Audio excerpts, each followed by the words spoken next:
Kembali lagi di Islam itu Indah, masih di tema kita hari ini adalah hobi ngaret. Ya Allah, ini tadi kita udah mendengar ternyata bahaya sekali hobi ngaret itu dan juga hobi ngaret ini ternyata dibenci sama Allah. Nah sebelum kita mendengarkan lanjutannya kembali tausiah dari Ustazah Oki, saya mau kasih kesempatan dulu sama jamaah yang ada di studio untuk bertanya langsung sama Pak Ustadz dan juga Ustazah. Boleh, jamaah yang mau bertanya silakan. Angkat tangannya Bu, Pak, ayo. Sebentar, mana ya? Oh yang ini dulu yang pink, silakan Ibu, mohon izin. Assalamualaikum warahmatullahi wabarakatuh. Waalaikumsalam warahmatullahi wabarakatuh. Nama saya Ibu Badriah dari Majelis Taklim Miftahul Jannah Tegal. Maaf Ustazah, Pak Ustadz, saya ada pertanyaan, mungkin ada kaitannya dengan tema yang dibacakan oleh Pak Ustadz, Bu Ustazah. Sebenarnya maaf ya Bu Ustazah, Ustadz. Iya Bu, silakan Bu. Minta maaf dulu, tadi Bu gak nanya loh Bu. Sebenarnya saya itu Iya, Pak orangnya tepat waktu. Tepat waktu. Kelihatan kok Bu. Iya. Tapi saya punya teman, punya sahabat dekat. Ya. Tuh Kak, ngaret. Suka ngaret. Gitu. Cuma yang karetnya Ibu itu Hobinya ngomongnya ngaret. doang. Iya, terus Bu? Hobinya ngaret. Hobinya Iya. ngaret. Suatu ketika, Ya Allah, suatu panjang ketika. ternyata diceritain. Bu, boleh gak saya Pada sambil zaman duduk Bu kalau dahulu ceritanya kala. panjang Bu? Silakan Bu. Suatu ketika. Silakan Bu, lanjut. dia itu buat perjanjian dengan saya, Mm-mm. menunggu saya di suatu tempat gitu. Mm-mm. Kemudian saya karena tahu dia tuh hobinya ngaret, saya dengan sengaja ngaret lagi. Oh ngaret juga, wes podo toh Bu. Soalnya saya tahu dia tuh orangnya ngaret. Iya, gitu. iya. Jadi saya sengaja bikin saya ngaret. Oh iya. Ternyata Ternyata nggak lama kemudian saya dapat kabar, dapat kabar telepon bahwa dia itu kena musibah. kena musibah. Saya sangat menyesal, Bu Ustazah. Ah. Terus bagaimana? Apakah saya berdosa? Berdosa lah. Ah iya, aduh astagfirullahaladzim. Jadi ikut berdosa juga Pak Ustadz? Jadi saya berdosa, Pak Ustaz. Terus bagaimana? Tebusannya. Saya harusnya bagaimana? Iya, mau menyelesaikannya. Iya. Tapi saya kan ada menyesal. Gitu. Iya. Tapi kalau dosa kepada manusia kan harus diselesaikan dengan manusia juga dulu. Betul. Baru biar tobat. Suatu ketika ya Pak Ustadz ya. Suatu ketika, jawabnya juga harus pakai suatu ketika. Udah Ibu itu aja Bu pertanyaannya Bu. Ya. Ida. Apakah saya Apakah Ya, Ibu apakah lagi? iya berdosa? berdosa? Apakah Ibu Oke. berdosa? Pertanyaan Ibu adalah apakah Ibu berdosa? saya? Apakah saya berdosa? Jangan ajak saya Bu, yang berdosa kan Ibu bukan Iya, saya. apakah saya berdosa? Oh iya Apakah iya. Ibu berdosa? Iya. Mohon tangan dulu buat Ibu. Tepuk Mohon tangan dulu. penjelasannya. Ya Ibu. Terima Terima kasih. Terima kasih. Luar biasa. Iya. Assalamualaikum warahmatullahi wabarakatuh. Waalaikumsalam warahmatullahi wabarakatuh. Kenapa saya katakan berdosa? Karena sudah berbuat kezaliman. Ya. Jangan balas kejelekan dengan kejelekan. Harusnya dijelas dengan baik. Dan alhamdulillah Ibu sudah bagus. Tobatnya sudah ada satu syarat, yakni menyesal. Kalau ingat ya Bu, kalau bisa datang ke orangnya minta maaf. Betul. Kembalikan perasaannya. Maaf, apa artinya maaf? Tahu nggak artinya maaf? Mengembalikan perasaan orang sesuai dengan sebelum engkau sakiti. Nah. Itu ya Bu ya.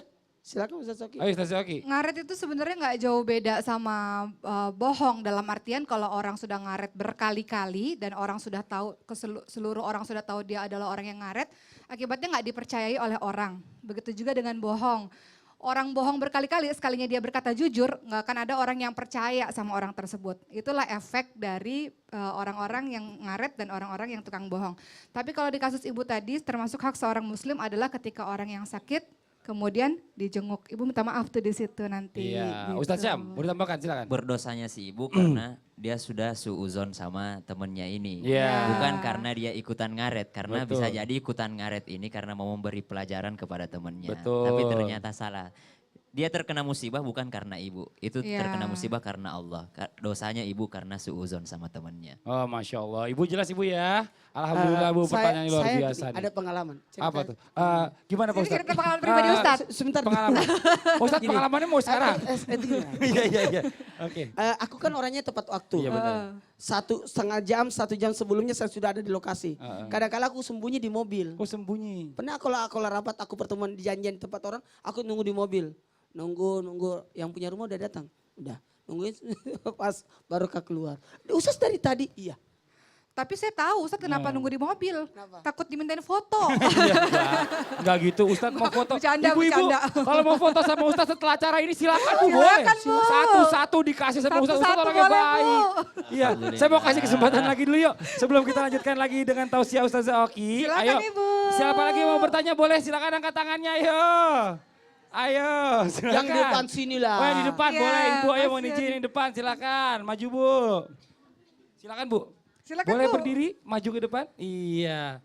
Tenang ya Bu ya, yang nanti mau foto-foto sama Ustadz satu-satu Bu nanti Bu. Ya, Silakan, Bu. Assalamualaikum warahmatullahi wabarakatuh. Waalaikumsalam. Waalaikumsalam. warahmatullahi Warahmatullahi wabarakatuh. Nama saya Ibu Nur Hidayah dari saya tadi udah kenal ya. Iya tadi di awal. Udah pernah maju. Iya Bu, silakan Bu. Nggak apa-apa, dari yuk. Majelis Taklim An-Naza Kota Banjar. Iya Bu. Saya mau bertanya Pak Ustadz. Ya, silakan Bu. Boleh, Bu. Gini, saya kan punya adik. Biar pas Bu. Dari tadi lah. Saya kan punya adik Pak Ustadz, ya Bu Ustadz ya. Terus sekarang kan lagi masa-masanya cari kerja. Terus dia tuh udah baru keluar sekolah, udah tamat gitu. Terus kalau dibangunin pagi tuh susah. Bahkan sampai sekarang dia itu nyari kerja belum dapat. Ya Allah. Kalau dibangun tidur teh alasannya kok karena kamu kan susah bangun. Dia alasannya bilangnya itu belum rezeki gitu, Oh, dia belum bilang rezeki. gitu. Terus yang jadi pertanyaannya bagaimana caranya agar adik saya bisa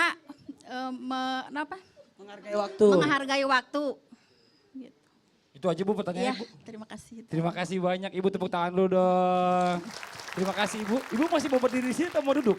Duduk aja ya boleh Bu. Silakan Ibu duduk. Terima kasih ya Bu. Yang terbaik adalah buat jadwal. Itu jadwal itu luar biasa. Jam sekian di sini, jam sekian dibuat jadwal. Jadi teratur hidupnya sehingga sehat. Orang yang teratur hidupnya sehat itu, yakin. Karena tidak ada yang dizolimi.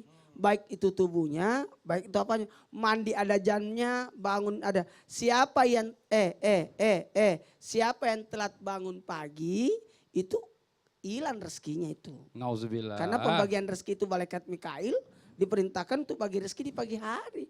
Jadi kalau tidak bangun pagi telat, jangan Arab. Alhamdulillah kita enggak pernah telat. Alhamdulillah. Karena kita Alhamdulillah, ya Allah. syuting. Alhamdulillah. Ustaz Zoki tambahkan silakan. Gagal merencanakan berarti bersiap-siap untuk gagal. Jadi kalau ada orang-orang yang tidak punya planning dalam hidupnya, nggak punya orientasi, nggak punya tujuan hidup, berarti bersiap-siaplah menjadi orang yang gagal. Sementara kita sudah diberitahu bahwa Allah menjadikan siang untuk bekerja kita dan malam sebagai tempat beristirahat kita. Jadi mudah-mudahan, tadi adiknya Ibu ya? Iya Anaknya? adiknya. Nah, adiknya Ibu itu selain buat jadwal, Ibu atau ibunya lah yang mengontrol jadwal tersebut. Kadang orang udah pakai alarm, Iya tetap Nggak aja. bangun. Matiin alarmnya. Tetangga kamar saya begitu. Bunyi terus alarm. siapa sih tetangga kamarnya? Itu si Amin. Ustaz Syam, mau ditambahkan silakan Ustaz Syam. Ya, yuk. ada sosok ayah yang paling sukses yang diceritakan oleh Al-Quran, yaitu Luqmanul Hakim. Salah Iya. satu pesannya Luqmanul Hakim terhadap anaknya, jangan kamu kalah bangun sama ayam. Nah, Ayam cepet bangunnya. Kalau kamu rezekimu mau lancar, duluanlah bangunnya daripada Iya, ayam. Kalau Masya orang Allah. Jawa bilangnya apa Bu?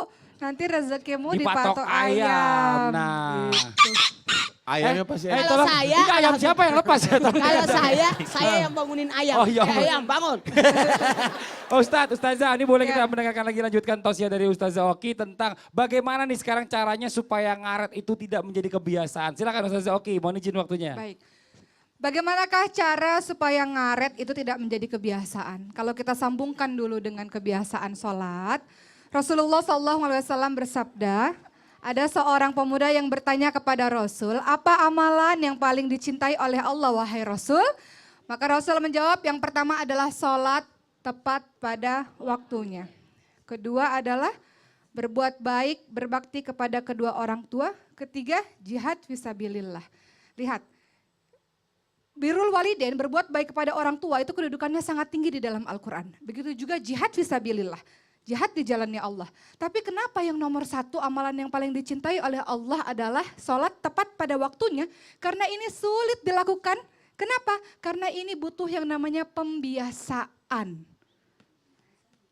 Hanya orang-orang yang bertakwa yang bisa melakukan ini setiap harinya, sehari minimal 5 kali kalau sholat wajib saja.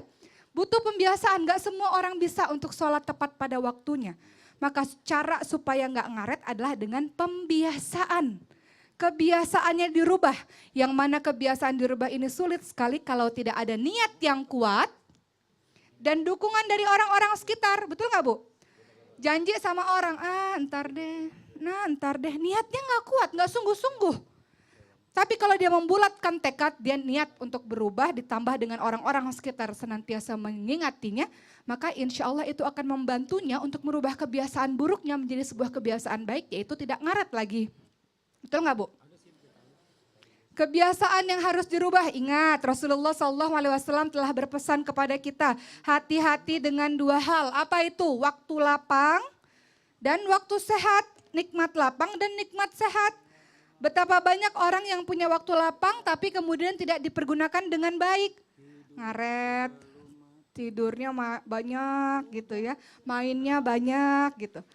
Kemudian Rasul mengingatkan kita juga, ingat 5 perkara. Apa Bu? Sebelum 5 perkara. Sehat sebelum sakit. Yang kedua. Muda sebelum tua. Ketiga. Kaya sebelum miskin. Apa yang 4 Bu? Lapang sebelum sempit. Hidup sebelum mati. Makasih ya udah bantuin saya walaupun agak sumbang sedikit suara. Tapi Rasulullah SAW mengingatkan kita tentang 5 hal Ibu. Banyak orang-orang yang tidak menghargai waktu. Orang-orang yang bisa mau merubah supaya tidak ngaret lagi. Selain niat yang kuat tadi dukungan orang sekitar adalah dia harus menghargai waktu. Rasulullah SAW tadi mengingatkan, ingat 5 perkara sebelum 5 perkara. Ingat ada yang namanya waktu sehat, ingat ada yang namanya waktu lapang. Betapa banyak orang-orang lalai dengan waktu yang sejatinya menebas leher kita. Di awal tadi Ustadz Maulana sudah menjelaskan hakikat waktu. Apa itu? Dia cepat habis. Benar nggak? Dia tidak terulang kembali, betul nggak Bu? Betapa banyak di antara kita yang nyesel, sering nggak? Punya nggak pengalaman begini? Aku mau jenguk dia tapi nanti aja. Mau jenguk dia tapi nanti aja keburu meninggal orangnya. Nauzubillah. Pernah nggak mengalami hal seperti itu? Karena apa? Akibat menunda-nunda, hakikat waktu itu sejatinya cepat habis dan tidak kembali lagi, akhirnya apa? Menyesal. Jadi supaya bisa tidak ngaret lagi, pembiasaan yang baik, dukungan dari orang-orang yang sekitar, menghargai waktu dan menghargai orang lain. Nggak cuman kita yang punya keperluan, orang lain juga punya keperluan. Masya Allah. Gitu. Intinya kita itu lebih menghargai lah, bercermin pada diri sendiri dulu. Jangan Betul. menyalahkan orang lain. Mungkin ternyata selama ini kita penyebabnya, bener nggak Bu? Bener nggak? Iya, nah nih makanya nih setelah ini kita akan mendengarkan kajian lebih dalam lagi tentang tema kita hari ini dari Pak Ustadz Maulana tentang jangan menggampangkan waktu janjian. Jangan kemana-mana, tetap di Islam itu Indah. Jamaah. Oh jamaah. Alhamdulillah. Anda telat 1 detik. Maaf, Anda terbelakang akan didahului oleh orang-orang yang tercepat.